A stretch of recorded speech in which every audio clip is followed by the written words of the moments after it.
मैं आज इस नहर सत्याग्रह आंदोलन की अध्यक्षता कर रहे गुरुजी बजरंग लाल जी, जो क्षेत्र में इन्होंने बहुत तहे दिल से कार्य किया है, सम्मानित मंच और यहाँ इस आंदोलन के पिलर के रूप में बजरंगी बराला, जो एक छोटे से शख्स अकेले चले थे, लेकिन हमें क्या पता था इतना बड़ा कारवां बन जाएगा।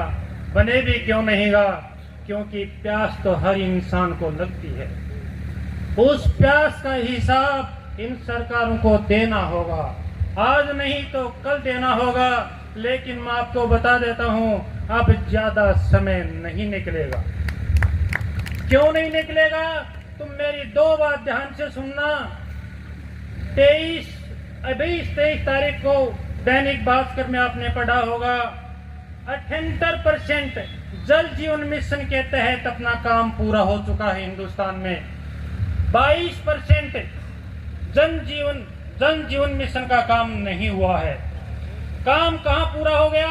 जहां पर पानी की उपलब्धता थी, जहां पर बेसिक स्ट्रक्चर उपलब्ध था, वहां पर आराम से इन्होंने अपना काम पूरा कर दिया। क्यों कर दिया?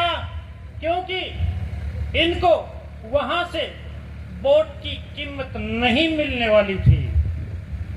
22% वहां पर काम बचा हुआ है, जहां पर पानी का स्ट्रक्चर तैयार नहीं है।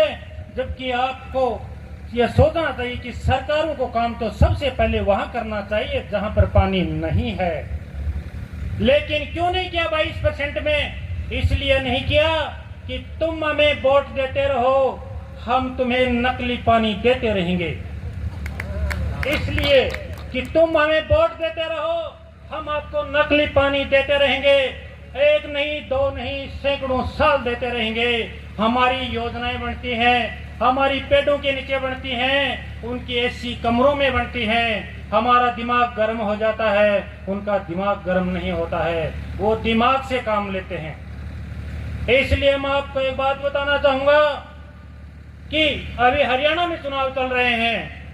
वहां के मैनिफेस्टो में उन्होंने ये लिखा है कि हम शेखावाटी को पानी नहीं देंगे।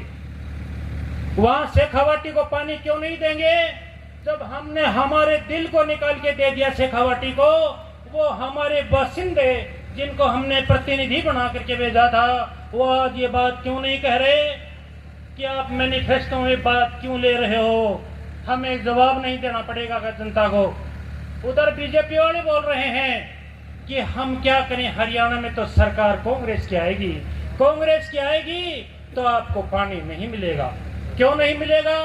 अरे हमने पीछे 10 साल आपको वोट दिए थे, पैरेलल सरकार आपको बना के दी थी, सेंटर में आपकी थी, हरियाणा में आपकी थी, हर यहाँ पर आपकी थी। 10 साल तक एमपी बना करके दे दिया, तब आप कहाँ गए थे? आज हमने अगर एक बार वोट नहीं दिया तो आपने कह दिया कि हरियाणा में सरकार चेंज हो जाएगी और आपको पानी नहीं मिलेगा। क्यों नहीं मिलेगा? हमें बताइए। पूरी 5 साल तक गहलोत की सरकार रही। अभी आप यहाँ पर नेहरा जी बोल रहे, बहुत अच्छी बात बोल रहे थे बीजेपी के लिए कि रियल में ऐसा कुछ था। एक बिल्कुल प्रोपगेंडा था कि हमीरपुर में भी सर्वे हो रहा है, बनगोठड़ी में भी सर्वे हो रहा है, छापड़ा में भी सर्वे हो रहा है, लांबा गोठड़ा में भी सर्वे हो रहा है, फुटाना में भी हो रहा है, काटली नदी में भी हो रहा है। बिल्कुल राजनीति चल रही है, हम मानते हैं। लेकिन उस चीज का भी जवाब दो कि गहलोत सरकार ने पूरी 5 साल के लिए ERCP का जिक्र रखा, शेखावाटी में यमुना का जिक्र रखा। तो मुझे बताइए, एक सोया हुआ बच्चा भी अगर जाके बोलेगा तो ERCP का नाम सीख गया, जबकि शेखावाटी में हम रहने वाले हैं। हमें इस पानी की कीमत क्यों नहीं आ रही?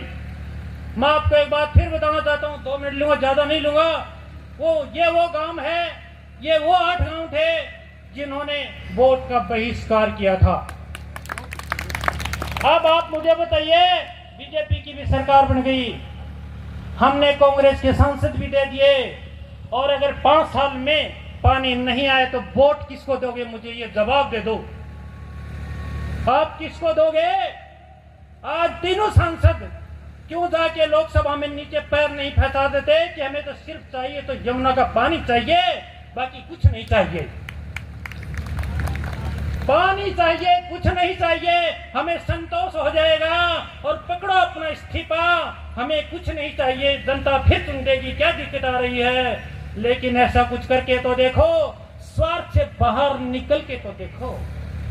जब स्वार्थ से बाहर नहीं निकलेगा हर व्यक्ति, तब तक कुछ नहीं मिलने वाला कि हम बीजेपी को वोट नहीं देंगे, हम कांग्रेस को वोट नहीं देंगे तो हमारे इंडिविजुअल काम नहीं होंगे। क्यों रे, उन गाँव के नहीं होंगे क्या? जिनको धमकियां मिली है कि आपके ये काम नहीं होंगे, ये नहीं होंगे, मर जाएंगे, लेकिन ये वो शेखावाटी है जिसने क्या नहीं दिया। याद करो, जितनी बीजेपी की सरकार औद्योगिकरण के पर चली हुई है, ये बिड़ला, यहाँ की सिंघानिया, दालमिया, पौधा, सारे के सारे यहाँ से पूरे देश के ऊपर नाच रहे हैं। वो शेखावाटी के जवान इस बॉर्डर पर इस क्षेत्र की रखवाली कर रहे हैं। जिस समय यहाँ पर हवेलियां हुआ करती थी, जिस समय पानी की बूंद नहीं हुआ करती थी, आज यहाँ पर ये लोग क्या कर रहे हैं कि हम आपको ग्रीनफील्ड नेशनल हाईवे दे देंगे। क्यों दे देंगे? समझो इस बात को, अपनी इस जमीन को सस्ते भाव में खरीदने के लिए कि पानी तो यहाँ है नहीं और इस जमीन को खरीद लो। ध्यान रखना, इन लोगों को यहाँ तक घुसने नहीं देना। पानी की बूंद नहीं होगी तो भी मरने वाले नहीं हैं, कुंड बना करके भी पानी पी लेंगे, लेकिन हिलने वाले नहीं है और न किसी को दूसरे को घुसने देंगे। इसी जमीन को सोने की मिट्टी बना देंगे, ये हमारा वादा है। और जब तक इस धरती के ऊपर यमुना का पानी नहीं होगा, तब तक हमारा मतदान नहीं होगा। धन्यवाद साहब। बलबीर सिंह जी करुण की पंक्तियां याद आवे हैं।